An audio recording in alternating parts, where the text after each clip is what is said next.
Meghan Markle has been slammed by the First Lady of Nigeria for flaunting her nakedness everywhere during her recent visit to the African country. The Duchess of Sussex spent 3 days in Nigeria earlier this month, where she was accompanied by... OMG, so Meghan thought the trip would be perfect, but it flopped hard. And now Nigerian officials openly said they don't want her and Harry back, so she can even twist it to look good. And it's kinda a big oops for her image. Meghan Markle as someone who flaunts her body. Are these remarks a little harsh? No, I think you're absolutely right. I was furious when I saw her. I mean, she went to go to a... So this is like a huge crack in her whole world image. And Nigeria was not just some random place for her. It was a big part of her whole story. She always talked about her Nigerian roots with so much hype, showed off the trip everywhere, and acted like the country totally loved her. But now that same place has basically said, nope, not anymore. And she went with a backless dress, which went down her side, right? I mean, you don't do that. But by Western standards, that's not provocative. That's not exactly Madonna. Now people are wondering if she really cared or if it was all just for the cameras. And honestly, the whole thing looks bad. Like, super bad. Because the same African country she hyped up is now saying, no thanks. And even though they used polite words, it totally feels like there is more drama under the surface. And the funny thing is, from the outside, that first trip looked like such a big win. They wouldn't go anything, she wouldn't wear anything like that. But she should know, it's common sense that you don't try and make people angry or embarrass them or flash your body in those sort of circumstances. I thought it was absolutely appalling. So it all looked fancy with big events and cute photos. But behind the scenes, Nigeria was not happy. And now officials say the couple left problems and broke promises. And for Meghan, it hits hard, because it ruins her whole loved everywhere image.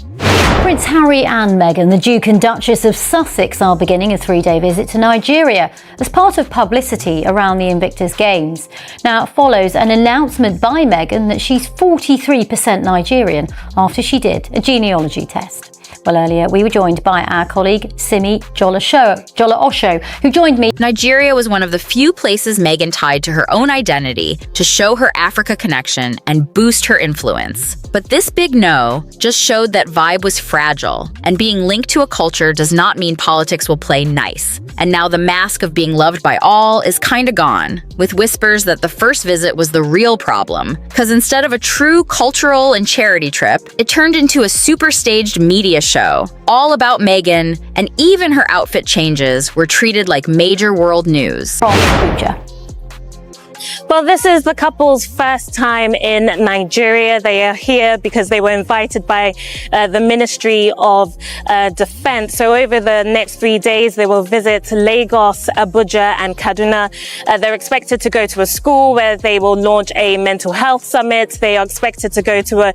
Her speeches were everywhere, and her team pushed hard for big media coverage. So the spotlight moved from Nigeria's causes to just Meghan, which made the local organizers feel left out. And now that whole thing is biting her back, because saying no to the Sussexes is not just about timing. It's a clear sign that officials are not comfy hosting them again, and with stuff like security culture and diplomacy being huge deals. People say they were also upset that the couple never followed up on promised projects for women and youth, which made it feel like they just left and never looked back. Military Rehabilitation Center, and then also expected to meet members of Nigeria's Invictus Games team. Now, Nigeria became the first African country to participate in the Invictus Games last year, and they brought home a gold and bronze medal. The Invictus Games, of course, being the international sporting event. In a place where image is everything, Nigeria clearly thinks another visit would just bring drama. And for Meghan, this no comes when her fame is already shaky with failed deals, ex-friends calling her out, and more people doubting if she's real. And Nigeria's rejection is not just gossip, it's official. And it kind of proves the talk that her global clout might be more about staged moments than real bonds. And honestly, Harry seems barely involved here, because insiders say after the trip, there was almost no follow-up from him. Prince Harry 10 years ago for wounded and sick service members and veterans. But on the other hand, this trip could be of a sort of personal significance for Meghan. The Duchess revealed 2 years ago on a podcast that after taking a genealogy test, that It turns out Meghan's team was running the whole thing, while Harry barely showed any real effort, which makes people think this was always about her brand as a global advocate. And without him involved, the trip lost that big diplomatic power. And now with Nigeria saying no, it kinda tells other countries they do not have to invite the couple either. So offers might slow down, and they could end up only doing private trips with little official respect, which is so not what Meghan pictured when she first arrived in Nigeria, all ready for the cameras and speeches. She was 43% Nigerian, something that Prince Harry also mentioned during his speech at the opening ceremony of the Invictus Games last year. So officials here in Nigeria are hoping this visit could lead to the country possibly hosting the Invictus Games in future years. And if that were to happen, well, This is honestly such a massive hit to her whole image, and it is not the kind of thing that will just fade away in a week or two, because Meghan has spent years building her post-royal life around the idea that she can still shine as this huge global figure, even without the royal crown backing her every move, and Nigeria coming out with a public no makes it crystal clear that her influence is not a given, especially when she does not lay the real groundwork, like showing deep respect, keeping promises, and staying genuinely committed. And now her critics are probably having the time of their lives saying this is exactly what they have been warning everyone about for so long, that her charm has a ceiling, and that ceiling is starting to look pretty low. And the thing is, this is not some small gossip story that can be laughed off. It is an official state-level rejection, and those things travel fast across political and diplomatic circles all over the world, and the fallout is already moving way faster than her PR team can even dream of controlling, with whispers and side talks spreading into spaces she may never have imagined. And what makes it sting on a whole other level is that this slap came from a place she herself claimed so proudly as part of her personal identity, which turns the rejection into not only a political snub, but a deep personal embarrassment that completely undercuts one of the main pillars of her carefully crafted brand. perhaps many more visits by the Duke and Duchess to the country.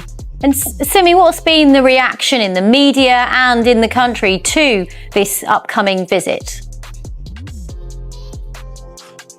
Well, there hasn't been the sort of royal fanfare that you would expect when royals visit a country. The shock from this is not just cracking her shiny global advocate image, but also dragging up every old complaint people have whispered for years about how she loves to make grand promises in front of cameras, then quietly vanish before anything real gets done. And Nigeria's polite but totally unmissable no has basically given her critics the biggest gift they could ask for, because it confirms their long running point that under all the designer outfits, big speeches, and carefully staged moments, there is not always much depth or lasting impact to what she does. And for Nigeria, this was not some petty decision. It was a mix of political calculation and protecting their own reputation. Because even though the first trip looked like a success on the surface behind the scenes, there were all sorts of headaches, awkward moments and frustrations that never got talked about publicly. And when months passed with total silence and no visible follow-up on any of the big public promises, it became impossible to ignore. Officials had expected her team to stay engaged and deliver on the projects she hyped, especially the ones tied to women's empowerment and helping local communities. But instead, the energy just faded out, leaving nothing concrete behind. And that empty space has now been taken as a sign that maybe she was never truly invested to begin with, which, for a country that gave her so much public welcome the first time, is a huge deal and a massive embarrassment for her. It's a private visit, not a state visit. So the main purpose is to meet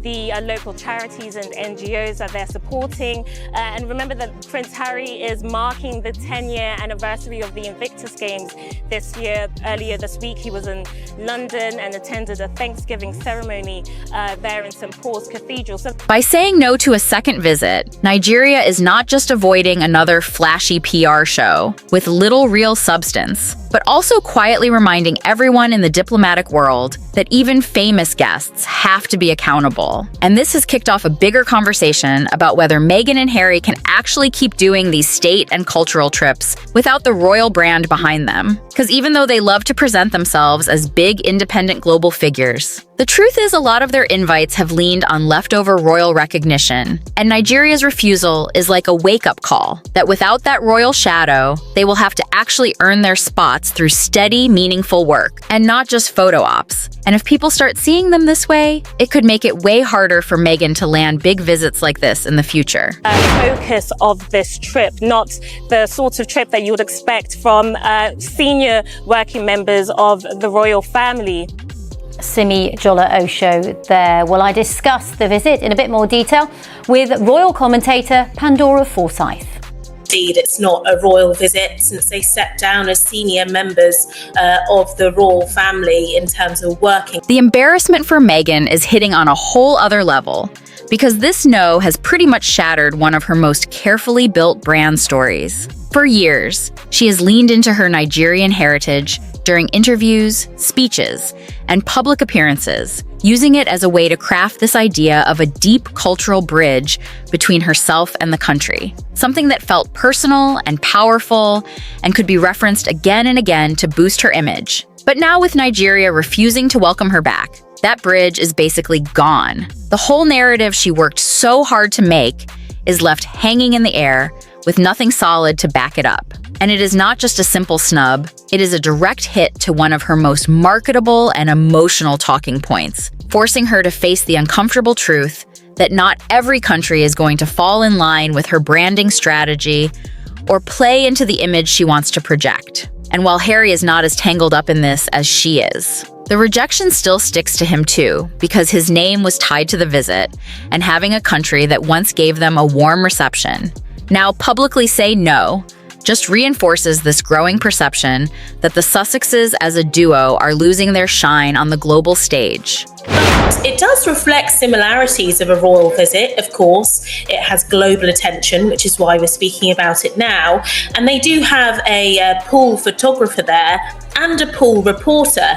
And when it's royal tours, they would have exactly the same thing. So everything will be reported on, except this is, of course, on invitation. Now they are starting to look like a couple that loves to show up in the spotlight with all the cameras and attention, but then disappears without leaving anything real or lasting behind. And in today's world, where global goodwill is usually tied to clear, measurable results, that is a seriously risky image for two people who keep trying to position themselves as major players in the humanitarian space. This public no from Nigeria has lit a fire under both her supporters and her critics for the fans. It is a head-scratcher, because how could a nation that once rolled out such a warm welcome suddenly close its doors so firmly? But for the critics, it feels like the most obvious thing ever. They see it as Nigeria finally calling out what they believe is a long-running pattern of self-serving appearances and setting a quiet but very firm boundary. And when you compare the picture-perfect glossy version of that first trip that the Sussexes have always shared